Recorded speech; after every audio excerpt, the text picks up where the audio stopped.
Regardez la belle berline que j'ai derrière moi, 4,92 m de long. Mazda 6e, bienvenue dans cette nouvelle vidéo. Donc cette Mazda 6e, c'est une base de voiture chinoise, 10 pales, LS ou SL 03. On dit voiture chinoise comme si c'était péjoratif. À notre époque, pas du tout. Les Chinois sont capables de tout et arrivent à faire des voitures exceptionnelles. Donc le fait que ce soit une voiture chinoise, ça ne veut pas dire que c'est une voiture low cost ou mauvaise qualité. Ce n'est plus l'argument aujourd'hui, puisque les voitures chinoises sont à la hauteur, hein, on peut le dire, hein, arrivent à la hauteur des voitures européennes. On est sur une grosse berline de 4,92 m de long. Mazda a encore l'audace de sortir des berlines. Et c'est ce que j'aime dans cette gamme Mazda, c'est qu'il y a de tout. Des SUV, des citadines, des berlines, des gros SUV, voilà, il y a vraiment du choix. Alors il y a aussi la Mazda 3 berline qui est proposée, qui est en hybride et en essence. Celle-ci, cette Mazda 6e, on est sur une voiture uniquement électrique, qui propose deux motorisations, 68,8 kWh ou 80 kWh. On est sur la version haut de gamme 80 kWh qui propose 245 chevaux. 0 à 100, je crois qu'on est sur 7 secondes 8. Une voiture qui est très lourde, hein. Je vous mettrai la masse, mais on est sûrement aux 2 tonnes, voire plus. Je vais vous faire un tour de la voiture. Ce que j'ai constaté de suite, c'est qu'au niveau des phares, ça me fait penser à Jaguar. Vraiment, plus je les regarde et plus je vois une Jaguar. La calandre d'une Jaguar. Alors on est sur une grosse calandre fermée, puisque c'est une électrique, avec ces petits motifs losanges. Ce feu très agressif, et puis il y a un deuxième feu en dessous. Des vrais écopes sur le côté. C'est une belle voiture, une très belle voiture vraiment au niveau du style. Et puis c'est rehaussé par cet intérieur à vanne. On va en parler tout à l'heure. En plus il y a le soleil aujourd'hui, donc ça lui donne encore plus de prestance. Alors c'est une voiture très statutaire. La garde au sol, je trouve qu'elle n'est pas trop basse, donc ça va pour une berline. C'est toujours un plaisir d'essayer une berline puisque c'est rare. Alors c'est sûr qu'en termes de volume de vente, ça ne va pas faire un carton comme la Mazda 2 qui est une Toyota Yaris. Vous pouvez dans tous les cas aller découvrir tous les modèles chez Mazda Ajaccio. Je remercie encore Anthony pour ce prêt. Voilà, le groupe Minicogne comme d'habitude. Donc, au niveau... Là, je vois un petit peu de Peugeot. Je ne sais pas pourquoi, je vois un petit peu de Peugeot 508. Enfin, il y a un petit mélange des genres. Dans tous les cas, je vous mettrai une photo de la 10 pales de la voiture, de la base originelle. Cette Mazda se démarque. Il y a quand même un style Mazda. On la voit de loin. Regardez également l'arrière. Elle est impressionnante. Et je la trouve très très belle dans cette couleur. Alors vous voyez un petit peu, ça me fait penser au Kodo Design. Hein. C'est creusé, c'est assez pur au niveau des lignes. Sauf sur l'arrière et sur l'avant, puisque c'est assez aiguisé. Alors il y a un aileron hein, qui se lève, je vous montrerai tout à l'heure. Les feux, c'est du Mazda, ils sont très beaux. Et ça se poursuit sur toute la partie arrière de la voiture. Et ça s'éclaire, ça s'illumine quand vous démarrez, ça fait une signature lumineuse, un jeu de lumière. Il y a un joli Mazda, j'aime beaucoup la typographie qui est affichée fièrement. Et voilà, une voiture imposante, un peu fastback. Hein. Voilà, on est sur une grosse berline fastback qui a un haillon électrique. Mais au niveau du style, je tiens à féliciter Mazda parce qu'elle est très très belle. Je la trouve pure, agressive, élégante, statutaire. Regardez aussi, ça s'élargit sur cette partie avec cette arête qui se poursuit sur toute la voiture. Et c'est vrai qu'elle fait penser à Jaguar. Alors quand on s'approche et s'ouvre, toute seule, il n'y a plus de boutons, c'est fini. Vous avez un Mazda en noir sur le côté, un petit peu de chrome. Alors cette partie chromée au niveau du contour de vitre et cette partie noire. Mais je trouve que c'est joli. Voilà, parce qu'au moins il n'y a qu'une barre, il n'y a pas trop de chrome. Donc c'est quand même assez esthétique, des poignées affleurantes. Des rétroviseurs énormes. Ils sont gigantesques. D'ailleurs, la coupe du rétroviseur me fait penser à ceux de Mercedes. Il y a un autre petit point qui me fait penser à Mercedes à l'intérieur, on en parle tout à l'heure. Et un capot énorme. Alors, il n'y a pas de moteur forcément, mais il y a un coffre à l'avant. Les jantes également sont jolies. On est sur du Michelin e-Primacy, le modèle de pneus le plus vendu, je crois, à notre époque, hein, le e-Primacy. 245-45 R19, enfin le plus vendu, du moins le plus proposé sur les modèles à notre époque, je trouve, puisqu'on se veut plus écologique. Alors vous pouvez constater de suite que la portière est immense, portière arrière, et il y a une custode, petite custode. La portière se coupe ici, et on va l'ouvrir. Attention, découverte de l'intérieur. C'est absolument sublime. Je félicite encore Mazda pour ce choix de couleur. La couleur Havane, c'est magnifique. C'est très beau, quoi. On est dans le luxe, hein. Et cette voiture se veut assez luxueuse. Luxueuse à petit prix. Puisque c'est la bonne surprise de la voiture. Elle est proposée à partir de 42 900 €. Donc, elle est vraiment très concurrentielle sur ce point-là, parce que on pourrait penser que les voitures, hein, vous savez, le prix des voitures augmente sans cesse. Et quand je la vois, je me dis c'est une voiture à 60 000 €, alors que pas du tout. Et c'est ça qui est bien. Donc franchement, bravo Mazda, parce que c'est très concurrentiel et ça permet à cette marque outsider d'espérer pouvoir en proposer et en vendre un petit peu. Alors vous avez une vitre sans montant, ça aussi c'est sublime, hein. Voilà, portière sans montant. Au niveau du style, c'est vraiment très très beau. Vous avez une partie en faux cuir moussé. Ça, je sais même pas si c'est de l'Alcantara ou quoi, mais en tout cas, l'effet est là. C'est très très beau. Un haut-parleur ici. C'est du Sony, hein, au niveau, je crois qu'il y a 14 haut-parleurs. On est sur du Sony. Du cuir ou du faux cuir, c'est pareil, on ne sait pas, hein, notre époque, hein, de toute façon, maintenant le cuir, je crois que ça disparaît. Cuir synthétique. En tout cas, sur cette partie, c'est comme ça, avec des surpiqûres un petit peu plus clairs que ceux Havane, et c'est vraiment très beau. Une poignée en métal, ça c'est du vrai métal par contre, une vraie poignée, un bouton de vitre, un petit bac de porte, voilà le Sony qui est écrit ici. Dans un sens on voyage, hein, c'est assez exotique, mais j'aime beaucoup cette sobriété, ça n'en fait pas trop, et c'est chic, voilà tout simplement. On peut le constater déjà tout de suite, beaucoup de place aux jambes, et je vous laisse admirer le siège parce que c'est magnifique. Voilà. Siège ventilé, chauffant, une belle assise. Voilà. C'est perforé à ce niveau-là avec ce trait noir qui rehausse un petit peu l'intérieur, qui fait un rappel avec les ceintures. Alors le toit est noir, le pavillon c'est très bien. Voilà. Ça va bien avec cet intérieur qui est rehaussé par le Havane. C'est dommage que l'arrière des sièges soit noir. J'aurais préféré que tout soit Havane, mais bon, c'est comme ça. Dans tous les cas, c'est très chic. On va rentrer à l'intérieur. Je vais installer à l'arrière comme un pacha. On est vraiment très très bien. Deux porte-gobelets. Un coudoir très large. Mais c'est vraiment bien parce que c'est une voiture qui n'est pas trop basse en soi.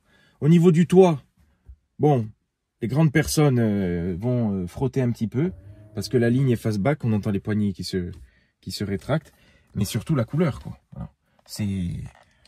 J'ai l'impression d'être dans une voiture beaucoup plus chère, beaucoup plus luxueuse, alors qu'au final, on est sur un milieu de gamme, entre guillemets. Hein. Voilà, une berline comme ça, à 43 000 €. Alors, celle-ci est un petit peu plus chère, je vous mets le prix, mais on est en dessous des 60 000, on est à 55 000, je crois, ou quelque chose comme ça.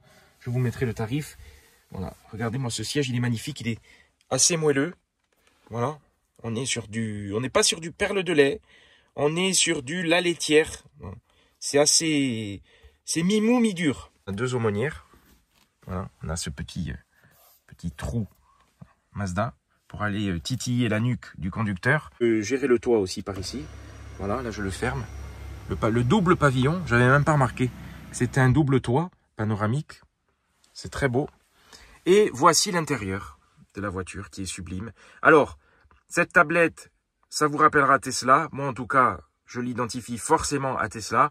Je regrette que Mazda ait recours à cet intérieur, à cette tablette posée comme ça, puisque je l'avais déjà décrié dans la Volvo EX30, et je trouve que ça dénote. Je préfère l'écran intégré d'une Mazda 3 par exemple. Mais ce qui est bien, c'est que Mazda conserve les intérieurs traditionnels, et je pense qu'ils ne vont pas abandonner leur façon de faire. Si ils m'entendent, voilà, Mazda, gardez vos marques, hein.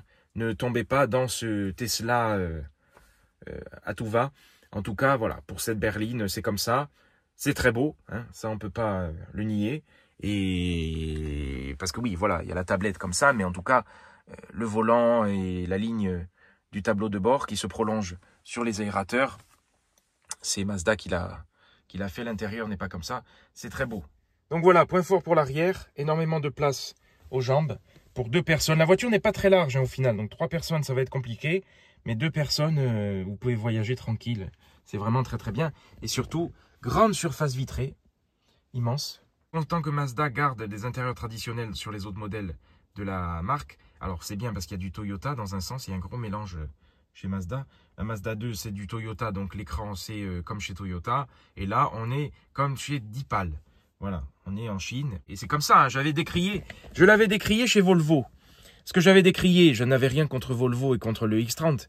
C'est le fait que on peut pas, Volvo ne peut pas dire on fait du Volvo si on fait du chinois. Mazda, je trouve, l'affirme plus que c'est une voiture chinoise. Voilà, Mazda ne va pas dire fais du Mazda. Mais Mazda est japonais, Mazda n'est pas suédois. Donc, vous voyez un petit peu le contraste. Et comme je vous dis, je n'ai rien contre ces modèles qui sont d'une qualité incroyable. Hein. On n'est pas en arrière. Aujourd'hui, qu'est-ce qu'il y a qui démarque les voitures? C'est le style et la technologie. Voilà, c'est tout. Alors voilà, on se retrouve à bord de la Mazda 6e. Alors je vais reculer le siège pour que vous ayez plus d'amplitude au grand angle. Le volant est sublime, l'intérieur est sublime. C'est très flatteur. La portière également, hein, quand vous ouvrez la voiture, vous avez des commandes de vitres un petit peu métallisées. Et c'est vraiment bien parce qu'il n'y a pas de montant également. Donc vous avez un grand bac de porte, la poignée en alu. Design très simple. Hein. C'est vraiment une voiture, ouais, comme Volvo, comme ce que fait Volvo et tout maintenant. Hein, tout est... De toute façon, les Chinois vont, je pense, détrôner le marché hein, un jour ou l'autre parce que bon, voilà, c'est quand même des belles voitures à des tarifs concurrentiels. Alors vous avez un grand volant qui est 2 branches, c'est ça qui est bien. Ça j'aime bien tenir le volant comme ça. Ici c'est ouvert avec cette petite barre en métal. On a plus l'habitude qu'elle soit en haut, hein, plutôt qu'en bas, mais ici on est dans une voiture chic. Donc voilà, en tout cas le volant est très agréable. Ça me fait penser à Volvo, hein, ce volant bicolore comme ça. Voilà, est-ce qu'il n'y a pas un petit peu de copie? Mais c'est pas grave puisque tout se ressemble aujourd'hui. Dans tous les cas, c'est très chic. Le volant a des boutons qui semblent tactiles, mais en fait, ce sont vraiment des boutons. Vous avez des boutons favoris ici, vous pouvez paramétrer les choses. Alors, bien évidemment, qui dit voiture moderne, qui dit écran à la Tesla, dit interface un petit peu complexe au début. Donc forcément, il faut un temps d'adaptation pour s'habituer à toute cette panoplie technologique qui est incroyable. Donc vous avez cet écran en face de vous qui est magnifique et qui est gâché par ce petit boîtier qui vous surveille, hein, les normes GSR2, etc., qui nous pourrissent la vie. Moi, je suis pas fan de tout ça. Hein, voilà. Ça bip à tout va. Hein. Dès que vous touchez la ligne, ça bip. Dès que vous tournez la tête, ça bip. C'est insupportable. Voilà. C'est insupportable, ça bip et ça vous parle. Et c'était le même problème chez Volvo, donc je le dis. Je n'ai rien contre Volvo. Volvo fait de très bons modèles. Le X30 était vraiment parfait, mais c'était entaché. C'était ma découverte à moi de cette nouvelle ère.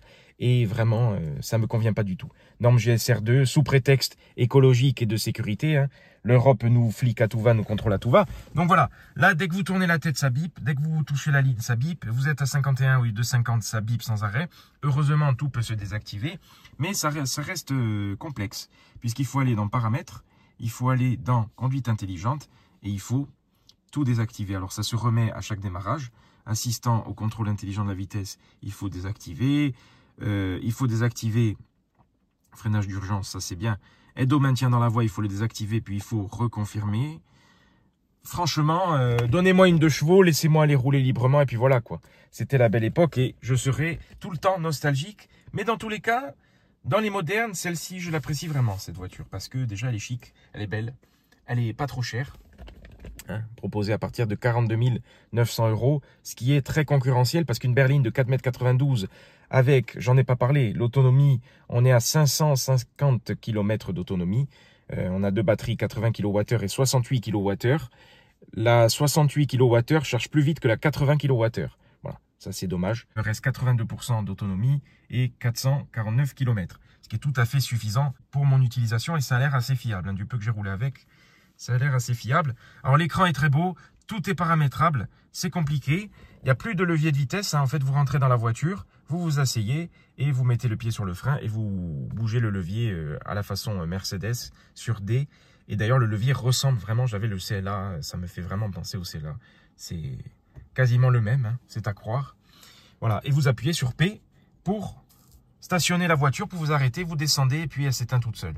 Pareil, le commodo des phares est ici, les clignotants qui sont Le bip est très agréable. Ça met de suite la caméra, à gauche ou à droite. Ça, c'est bien. Caméra 360, vous appuyez ici. Vous appuyez ici sur 360. Et ça vous met toutes les caméras, alors qu'ils sont de qualité très correcte. Caméra arrière. Voilà. Bon, d'ailleurs, le clignotant. Voilà. Tournez la roue à droite pour ajuster les pneus. C'est ça qui est dingue. C'est que ça vous assiste surtout. Et je pense à une personne âgée qui rentre là-dedans. Elle va être perdue. Ça vous écrit des messages sans arrêt. J'ai posé le téléphone, ça m'a mis ne pas poser du métal ou je sais pas quoi. Conseil amical, enfin un truc comme ça. Moi, je trouve que c'est beaucoup trop. L'Hyper Assistana, franchement, personne âgée sera mieux dans la 2 chevaux ou dans la Méhari à l'ancienne. Hein. Voilà. C'est une triste époque, mais c'est comme ça. Voilà. Au bout d'un moment, le mieux est l'ennemi du bien. Hein. C'est comme ça. Voilà, regardez un petit peu le panel qui est à la Tesla. D'ailleurs, on n'est pas sur la typographie Mazda. Si, pour la vitesse, oui. Pour la vitesse, je reconnais la typo Mazda.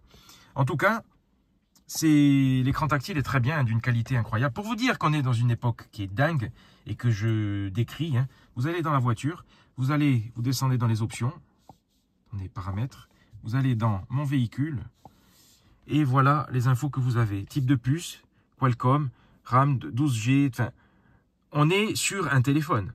On est sur l'ordinateur mobile. On n'est plus sur la voiture connectée. Il y a eu une inversion incroyable. D'ailleurs, regardez les marques. Hein, tout le monde fait des voitures aujourd'hui. Tout le monde fait tout de toute façon. Donc, c'est ça qui est dingue. C'est quand même incroyable. Bon, voilà, c'est comme ça hein, dans tous les cas. Mais bon, ils auraient pu mettre la puissance, 245 chevaux. Le couple, on est à 350 Nm, je crois, ou un truc comme ça. Enfin bon, ou plus même. Je vous mets les chiffres, hein, de toute façon. Je vous le marquerai. Mais je trouve ça dommage qu'il n'y ait pas les specs de la voiture et qu'il y ait des specs informatiques. Donc, on revient sur l'écran de base. Écran que vous pouvez paramétrer. Je n'ai pas tout étudié. Vous pouvez tourner la voiture. Voilà. C'est très joli. C'est dommage, elle n'est pas dans la... C'est la vraie voiture, mais ce n'est pas la couleur. Et vous pouvez, du coup, avoir des options pour ouvrir la portière. Glisser vers le haut et vers le bas dans la zone des vitres avant-arrière pour ajuster la tête. Ah, voilà, en fait. Vous pouvez ouvrir la voiture, comme la fenêtre comme ça et tout. Enfin, c'est trop, quoi. Au bout d'un moment, il y a un bouton, j'appuie et puis je baisse la vitre. Voilà. Mais c'est comme ça. Bon, c'est gadget. C'est des voitures gadget. C'est bien pour les enfants. Fermez tout. Voilà. Du coup, je ne sais pas comment tout ouvrir, tout fermer. Bon, c'est... Pourquoi toujours passer par un écran quand on peut faire les choses simplement? Regardez un peu tous les menus qu'il y a. Et c'est pareil, hein, Tesla et tout. Moi, je n'aime pas tout ça. Bon, mais il faut prendre le temps de lire et de s'y habituer. Volant chauffant. Siège chauffant, siège ventilé, les essuie-glaces, voilà, on peut les régler ici aussi, vitesse basse, grande vitesse, voilà, parce que je cherchais en fait, il y a le lave-phare et je savais même plus comment on mettait les essuie-glaces, mais il faut passer par l'écran. Phare automatique, bien évidemment, hein, il n'y a plus rien à régler. Ensuite, regardez tous les menus que vous avez. Vous avez, en fait, je ne vous présente plus une voiture, je vous présente un ordinateur. Vous avez le menu voyant, des fois les traductions ne sont pas top. Menu voyant pour régler tout ce qui est phare, il y a énormément d'options. Réglage du véhicule, niveau d'essuie-glace, voilà, c'est ici qu'on règle les essuie-glaces, parasol, ouvrir le parasol ou fermer le parasol, tiens, c'est joliment dit, c'est un petit peu ça, voilà, le parasol, je vais le mettre parce qu'il fait chaud, il y a du soleil, confort des sièges à l'intérieur et à l'extérieur, je ne sais pas ce que ça change, gestion d'énergie, alors vous pouvez tout paramétrer, il y a énormément de données, AR HUD, c'est l'affichage tête haute, mode de conduite, vous pouvez paramétrer, il y a le mode sport ou individuel pour faire vos réglages, notamment au niveau du freinage régénératif. Ensuite, conduite intelligente, c'est là que je viens pour désactiver tous les bips qui m'énervent. Réglage de clim, voilà, il y a énormément de réglages. Hein. Je ne vous passerai pas tout en détail parce que la vidéo va faire 3 heures et on va faire une vidéo informatique. L'affichage, voilà, qui se règle automatiquement. Le son, la voix, parce que la voiture vous parle et vous pouvez lui parler. Il y a l'assistant vocal. Surveillance intelligente. Lorsqu'une distraction du conducteur est détectée, un rappel de sécurité est émis. Ça se remet à chaque démarrage. Je vais tout laisser, vous allez voir comme c'est insupportable. Réseau pour régler les réseaux. Sécurité. D'ailleurs, je crois que Renault, dans sa nouvelle Clio, a mis un bouton pour désactiver tous ces bips et toutes ces aides. Donc ça, c'est très bien à voir. Mais en tout cas, c'est ce qui est annoncé. Sécurité. Mode de réparation des essuie-glaces, c'est pour lever les essuie-glaces. Enfin voilà, énormément de choses. Mon véhicule, bon ben voilà. Hein. Là, vous avez un iPhone ou un Android. Enfin, c'est une interface de téléphone, je vous dis. On est dans un téléphone roulant. Android Auto, Apple CarPlay, musique, radio, téléphone, etc. Vue à 360. Gestion des fichiers. Mode scénario, caméra. Caméra, tiens, c'est quoi caméra? Vous devez autoriser, autorisation, accorder. Voilà, c'est un truc de fou. La caméra dans la voiture, c'est un truc de fou. Photo, vidéo, vous pouvez vous filmer. Je trouve ça bien, mais je trouve ça... D'ailleurs, il faut que je regarde là. Oui, elle est là, en fait. Voilà, elle est cachée là. Voilà. Je trouve ça bien, mais je trouve ça inquiétant pour la gestion des données et je trouve ça inutile. Pour moi, une voiture, elle doit rouler. Elle ne doit pas faire de la photo, de la vidéo, etc. Qu'est-ce que c'est? Aucun contenu. On peut aller voir les photos. Enfin, bon, voilà. Je trouve ça trop. Hein. C'est l'époque, c'est comme ça. Vous pouvez paramétrer cette barre, mettre des raccourcis, réglage de clim. Voilà, d'ailleurs, réglage de clim, on va aller voir. Ah non, là, si j'appuie, ça la met en route. Il faut appuyer pour l'éteindre. C'est ici. Voilà. Ici, vous pouvez tout paramétrer. Donc, c'est pas compliqué, mais c'est peu intuitif. Il faut s'adapter. Il faut prendre du temps, il faut prendre 2 heures, se poser comme je fais là, pour apprendre à gérer tout le véhicule, la gestion du véhicule. Donc au niveau du tableau de bord, on a du faux cuir moussé ici, surpiqué. C'est très beau. J'aime beaucoup l'intérieur. Horizontal, c'est très classe, avec cette barre de chrome qui se prolonge sur les aérateurs. Et puis surtout ce cuir, enfin ce faux Alcantara cuir Havane, qui est du plus bel effet. Je trouve ça magnifique. Et rien que pour ça, franchement, je suis emballé par la voiture. Ensuite, vous avez le bouton SOS et le warning. Alors, c'est très bien. Ils ont laissé le bouton de warning, un vrai bouton de warning. Et puis, ici, il y a des petits traits. Voilà, je ne sais pas ce que ça fait. Et la caméra, attention. Big Brother is watching you. Vous êtes surveillé. Un rétroviseur sans contour qui est magnifique. Et puis, voilà. Très bel intérieur. Beaucoup de place. Grande surface vitrée. Bonne visibilité vers l'avant. 2 aérateurs qui sont ici. Et vous avez cette grosse console centrale avec la recharge du téléphone.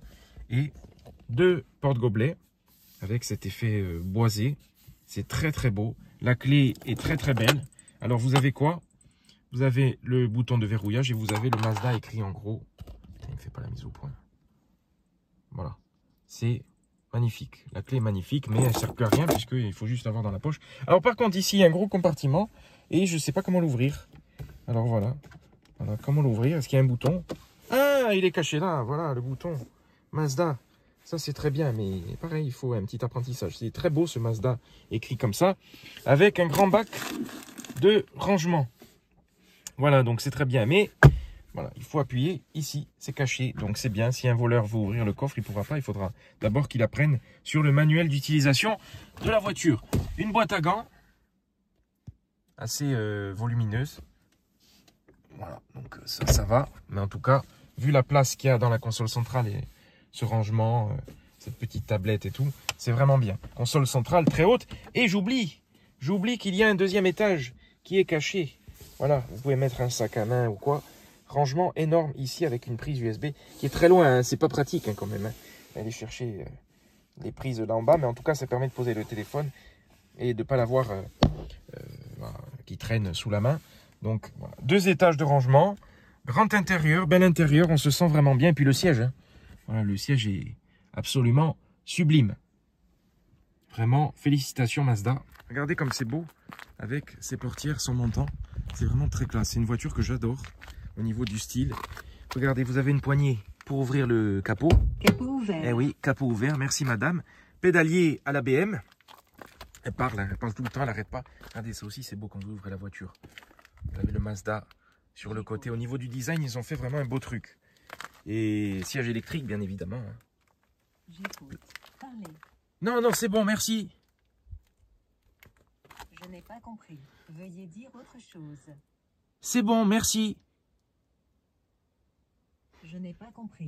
Réveillez-moi si nécessaire. Est-ce que tu peux te taire? Voilà, ben voilà, tais-toi. Endors-toi, tais-toi. C'est insupportable. Donc, vous avez un coffre à l'avant qui a une poignée de verrouillage qu'il faut que je trouve. Capot énorme avec 2 vérins, il pèse 1 tonne. Heureusement qu'il y a les vérins. Et voilà, vous avez un bac de rangement, un grand bac de rangement. Vous pouvez mettre votre linge. Et puis surtout, regardez. Voilà. Je vais aller faire la lessive. Vous sortez le bac et vous allez faire le linge. Voilà. Vous allez mettre tout ça dans la machine. Un grand bac. Donc c'est pratique de l'avoir fait. Je ne sais pas si c'est... Oui, ça doit être étanche parce qu'il y a quand même la jointure ici. Donc bon, puis le linge n'est pas mouillé. Mais c'est très bien d'avoir fait ce système de bac quand vous mettez les courses ou quoi. Vous prenez le bac et puis vous le ramenez à la maison, c'est bien pensé. Et puis c'est quand même assez grand, il y a quand même déjà pas mal de place. Après voilà, la voiture est large, donc il faut vraiment se pencher. Ceux qui ont mal au dos, c'est pas pratique parce que forcément à la place, je verrais bien un 6 cylindres en ligne. Hein. Mais en tout cas, ça a le mérite d'exister. Alors pour ouvrir le coffre, est-ce qu'il y a un bouton ou pas sur ces voitures hyper modernes? Voilà, Mazda Ajaccio. Hein. Allez découvrir les modèles parce que Mazda est une marque. Ouais, il y a un bouton, coffre électrique. Une marque... Oui, le coffre est ouvert. Ben, je le vois que le coffre est ouvert. C'est pas la peine de me le dire. Bon. Coffre 446 litres. C'est pas énorme pour une voiture de 4,92 m. Mais vu la place qu'on a à l'intérieur, on va pas cracher dessus. C'est très bien. Puis il y a le coffre à l'avant qui complète. Coffre en deux parties avec un extincteur. Ou non, ça c'est, je croyais que c'était un extincteur, mais pas du tout. C'est pour le kit de gonflage puisqu'il n'y a plus de roue de secours. Le ferme. La forme de l'arrière, il est incroyable. Ces courbures. Ce feu qui parcourt toute la voiture avec ce logo losange et l'aileron qui sort, c'est vraiment très très beau. Alors je vais aller appuyer sur le bouton, ça a été paramétré, que vous pouvez paramétrer ce que vous voulez avec ces deux boutons. Là vous avez le ici, hein, actuellement c'est réglé pour activer ou désactiver la sonorité, la fausse sonorité électrique ou l'aileron. Voilà, l'aileron est déployé, il se déploie automatiquement à une certaine vitesse. Et c'est beau, c'est une belle voiture, franchement, moi j'aime beaucoup. Alors ce que j'aime aussi, c'est qu'elle a que 245 chevaux. Voilà, elle n'a pas 400 chevaux, 500 chevaux. À une époque où on ne peut plus rouler, je trouve ça bien de proposer des voitures avec des performances tout à fait suffisantes, correctes. Et puis surtout le prix. Comme je vous dis, pour allez, 50 000 €, vous avez une berline comme ça. Elle sort en LLD, je crois qu'on est autour des 400 € par mois à peu près. Donc n'hésitez pas à aller faire des devis parce que franchement ça vaut le coup, ça change. Ce n'est pas un SUV, donc ça change, on en a marre des SUV. Je trouve qu'une berline, c'est très beau. Alors c'est sûr que pour chez nous, c'est pas le plus adapté, hein, je veux dire, pour faire de l'autoroute ou pour aller en Chine, c'est très bien. Mais ouais, je vois vraiment du Jaguar avec ces deux nervures sur le capot. Moi, le petit point négatif que j'ai vu, c'est l'assise hein, qui aurait pu être un peu plus profonde. Mais bon, c'est pas gênant parce que le confort est quand même très bon. Les appuis-têtes aussi hein, sont beaux. Par contre, voilà, elle fait que parler... Non, c'est bon, ça va. Je n'ai pas compris. Réveillez-moi si nécessaire. Et comme je vous dis, les constructeurs font comme ils peuvent. Hein, j'ai rien contre Mazda, j'ai rien contre Volvo. J'ai plutôt des choses contre les politiques qui nous obligent à avoir des choses. On n'a plus le choix. Et c'est ça qui m'énerve. Donc voilà, c'est tout. Et je n'ai rien contre l'électrique, hein, ça reste très agréable. Mais en tout cas, quand on aime le thermique, hein, et les gens veulent du thermique. Parce que les gens veulent le choix, surtout. C'est surtout ça. Hein. Alors là, petit point qui est problématique sur ces voitures. J'ai laissé la clé à l'intérieur. Heureusement que les vitres sont ouvertes. Parce que la voiture, impossible de tirer la poignée, de l'ouvrir. Donc avec la vitre ouverte, j'ai ouvert par l'intérieur. Mais sinon, comment je faisais? Voilà, modernité, le mieux est l'ennemi du bien, je le redis.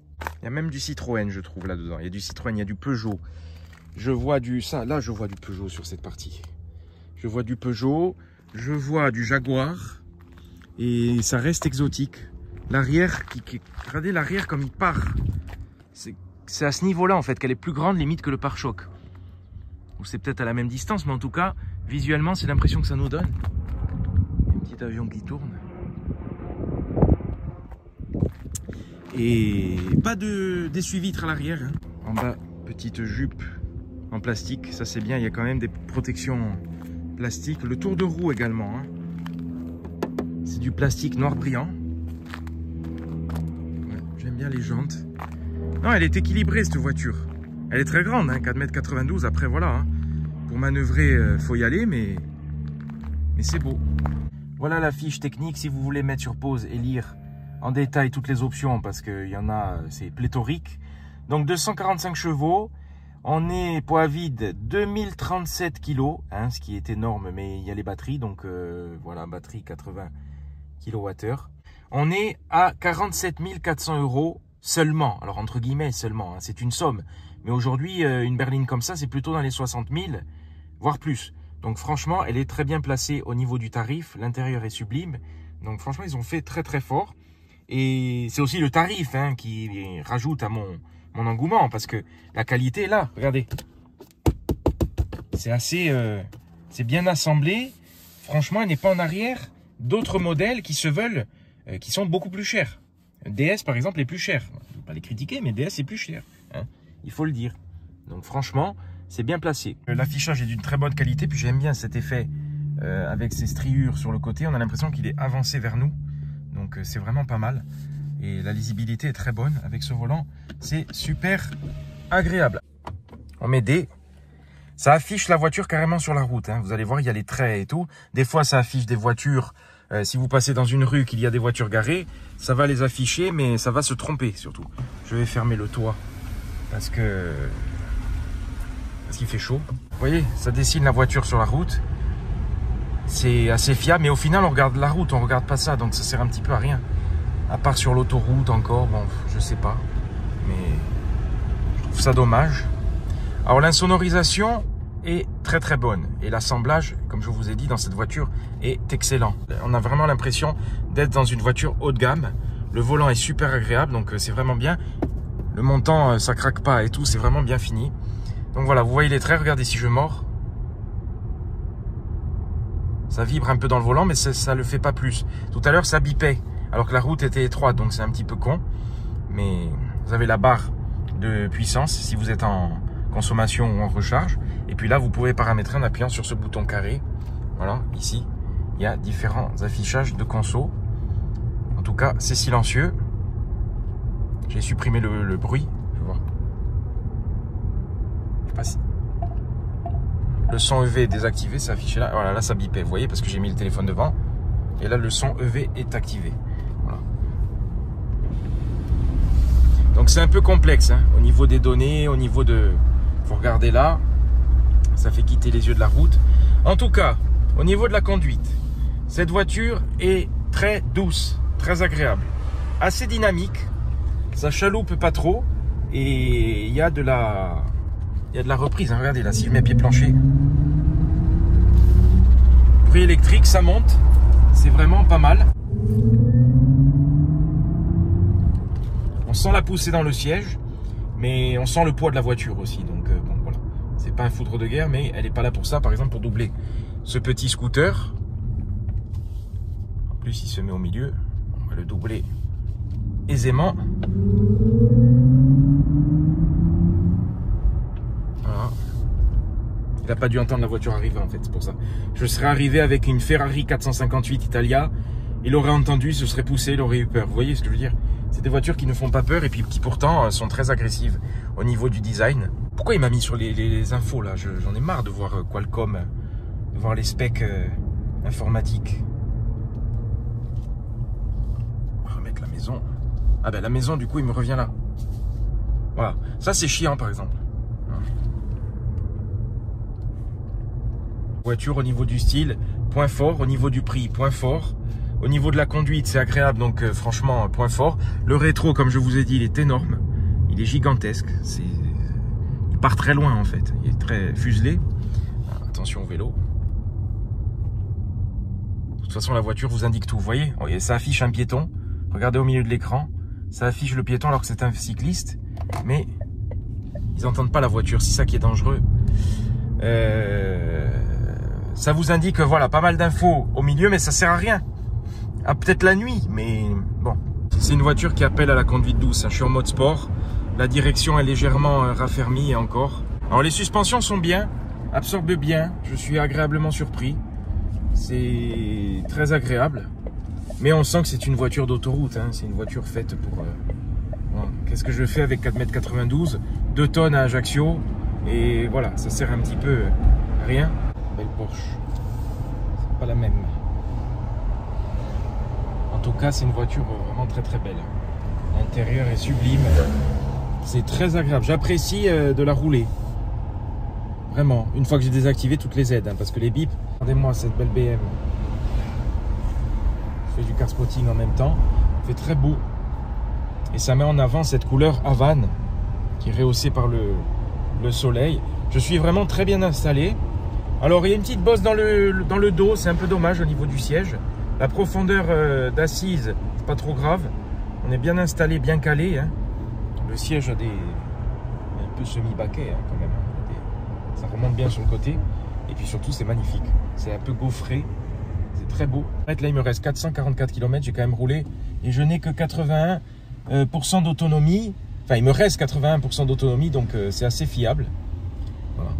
Après, j'ai pas trouvé de réglage de freinage adaptatif pour régler plusieurs niveaux. Je vais chercher dans toutes ces options. J'aime beaucoup les grosses berlines comme la DS9. Ça a beaucoup plus de charme, je trouve, que les SUV, donc ça me fait plaisir de l'avoir pour la journée. Je remercie encore le groupe Minicogne et Anthony pour ce prêt. Alors voilà Ajaccio, sous le soleil. Alors j'avais un peu mal au dos parce qu'en fait, j'avais pas réglé les lombaires. Voilà, il y a le réglage des lombaires. Il était au max, donc j'avais la bosse dans le dos. Et là, voilà, je l'ai enlevé, je suis, mais alors bien calé. Je suis vraiment au top. Le confort est très bon, les suspensions aussi, c'est vraiment bien. C'est super agréable, même en ville, c'est doux. Il y a un vrai plaisir, j'apprécie. Et puis au moins, elle est belle à l'extérieur, mais elle est belle à l'intérieur. Puisqu'on est à l'intérieur, on la regarde. Et puis on a ce tableau de bord un peu style flottant. Elle capte la voiture devant, mais c'est pas toujours très précis. Et en fait, la route s'arrondit selon l'angle que vous donnez dans le volant. Donc c'est sûr que si vous regardez que l'écran, vous allez finir dans le décor. Sur le côté, c'est bien, il y a pas mal d'infos. J'ai trouvé l'info, voilà, les pneus, pression des pneus. Vous pouvez mettre la radio, les distances, les consommations, le mode de consommation d'énergie. Donc moi, j'ai laissé ça. Et puis voilà. Parce que c'est vrai que l'écran, au final, je ne le regarde pas en roulant. Je regarde que la route. L'affichage tête haute, là, je le vois même pas en fait. Il est mal. Avec mes lunettes, je le vois pas. Elles sont polarisantes, donc en fait, je vois rien. Et je regarde la vitesse qui est là, mais elle est assez haute, donc très visible, avec l'ouverture de ce grand volant. La pédale de frein est assez ferme, et la pédale d'accélérateur est douce. Voilà, quand vous appuyez, il faut vraiment appuyer pour relancer la voiture. C'est une conduite tranquille, mais c'est très agréable. Autre point négatif, l'assistant vocal, j'étais avec quelqu'un dans la voiture, on discutait, et l'assistant vocal se mettait sans cesse en route, à poser des questions. Que voulez-vous, etc. Alors, il y a des réglages par rapport à l'assistant vocal. Et en fait, il est en veille, mais il capte vos conversations. Là, je l'ai désactivé, voix intelligente. Et si je l'active, la conversation continue, en fait, je l'ai désactivé parce que il se réveille s'il entend parler pendant plusieurs secondes, en clair, si j'ai bien compris. Donc, je trouve ça pénible, là aussi envahissant. J'ai pris une montée, il y a la caméra qui s'est activée, elle a commencé à parler en me disant « Attention, angle pente importante, faites attention », enfin un truc comme ça pour surveiller la... Enfin, au bout d'un moment, je veux dire, c'est bon quoi, c'est insupportable, insupportable. Malgré le fait que ce soit une excellente voiture. Vers l'aileron, c'est plus beau, je ne sais pas si vous allez le voir. Voilà, rétrovision assez faible, hein, puisque forcément la voiture est longue et la vitre est très courbée, mais dans tous les cas, il y a toutes les caméras et qui sont de bonne qualité. C'est pas exceptionnel, le braquage. Le braquage est important. Donc pour conclure avec cette Mazda 6e, alors c'est une excellente voiture. J'ai apprécié vraiment son style, l'audace de l'intérieur, la couleur. On reconnaît la patte Mazda, même si le fond reste d'Ipal. J'ai reconnu après avoir regardé un petit peu l'intérieur, les traits, ça y est sur la Dipal en fait. Ils ont rajouté le Mazda pour se démarquer un petit peu. Mais voilà, une très bonne voiture qui a un très bon rapport qualité-prix. 45 000 €, c'est très bien pour cette puissance, cette polyvalence et puis le style. Voilà. La prestance d'avoir une grosse berline. La zone de travaux que j'ai traversée tout à l'heure et que je vous dis que j'ai failli me planter. Parce que vous voyez, il y a des plots qui dépassent et à peine j'ai mordu la ligne, ça vous met le coup de volant et tout, c'est insupportable. Donc elle est pleine d'options, il y a tout ce qu'il faut dans le confort actuel. Elle est très technologique, mais je trouve que à cause de ces aides et ces bips intempestifs, et ce sera le problème sur toutes les voitures modernes, ça gâche l'expérience. Et je sais qu'il y en a qui sont, dans mon cas, qui sont du même avis que moi. Donc, je trouve que c'est bien dommage. Est-ce qu'on veut tuer l'automobile? Je ne sais pas ce qu'ils cherchent, mais entre les malus, on veut tuer le thermique. Après, vous roulez en électrique, mais on vous interdit de rouler dans certaines villes, puisque maintenant, c'est limite, il y a des zones où on ne veut plus du tout de voitures, alors que vous ne polluez pas, hein, sur le papier. Donc, il y a l'incohérence. Et puis, on vous rajoute tous ces bips pour vous pourrir l'expérience. Et c'est bien dommage parce que la voiture est super agréable. Là, toutes les aides sont désactivées. Lui, attention. Et voilà, c'est une voiture super agréable. Très confortable. On est bien. C'est pas le summum du confort pour moi. On n'est pas au summum du confort, mais c'est pas mal. Je dirais à Mazda de faire attention de pas trop se perdre. Parce que la Mazda 2, c'est une Toyota Yaris. La Mazda 6 devient une Deepal. Alors, devient une Deepal. Vous l'avez compris. Non, eux, ils affirment que c'est une Mazda 6. Mais il y a beaucoup de styles différents au sein de la marque Mazda. Puisque la Mazda 2, c'est du Toyota. L'intérieur également. La Deepal, ben voilà, ça ressemble à Tesla. Une multitude de marques sur le marché. Je trouve que ça dessert le client et que ça... tout le monde s'y perd, hein, parce qu'il y a tellement de marques électriques, de marques chinoises qui arrivent sur le marché que je pense qu'il y a de quoi s'y perdre. Mazda a de l'audace, parce qu'ils ont quand même fait un beau truc. Ils ont rajouté leur surcouche. C'est comme les téléphones, vous savez. Comme si on prend un téléphone Samsung avec Android, et puis il y a la surcouche Samsung. Vous voyez ce que je veux dire? Ben, Mazda là, a mis une surcouche sur la Deepal pour la personnaliser à leur goût, et c'est réussi. Pour moi, c'est réussi au niveau qualité aussi, franchement. Après, toutes ces voitures électriques, comment vont-elles vieillir? Avant d'acheter une voiture, on l'a gardée 20 ans, par exemple. Et voilà, ça bip encore, maintien dans la voie d'urgence. Enfin, c'est insupportable. Vraiment, je suis dégoûté de cette politique. Parce que c'est l'expérience automobile, elle est en train de prendre une claque, mais violente. Hein. Vraiment. Hein. Voilà, je me suis mis à l'ombre pour terminer la vidéo, puisque l'iPhone surchauffe, comme d'habitude. Donc je vous disais, Mazda, ne perdez pas votre âme, ne perdez pas vos valeurs, ne perdez pas vos intégrations d'écran. Regardez ce pourquoi les aficionados vous suivent, parce que vous avez vraiment une âme exceptionnelle. Et franchement, j'espère que Mazda va continuer à nous proposer une multitude de motorisations, tant que c'est possible, parce que franchement, c'est bien. J'adore la gamme Mazda parce qu'elle est très variée. Mais voilà, il y a du Toyota, il y a du Deepal. Attention de ne pas vous perdre. Je ne sais pas si vous allez le voir. Il y a la LED qui s'est éclairée parce que je suis à l'ombre. C'est vraiment très très beau. Ça parcourt tout le tableau de bord. Il y a vraiment une belle ambiance dans cette voiture. On se sent bien. Il y a aussi la LED ici. C'est très très beau. C'est très design. Très design, mais c'est pas trop quoi. Merci d'avoir regardé cette vidéo. J'espère que ça vous a plu. N'hésitez pas à liker, à vous abonner, à me donner votre avis en commentaire sur cette voiture et sur les multitudes d'aides modernes qui gâchent l'expérience, je trouve, mais ça, ce sera propre à tous les modèles que j'essaye de 2025. C'est comme ça. Et merci l'Union européenne, hein, franchement. Et puis si c'était que dans ce domaine. Mais bon, voilà. Mazda, ne vous teslatisez pas. Restez Mazda. Vous avez même la voiture qui freine. On a l'impression d'être dans un jeu vidéo, dans GTA, et de s'amuser. Voilà.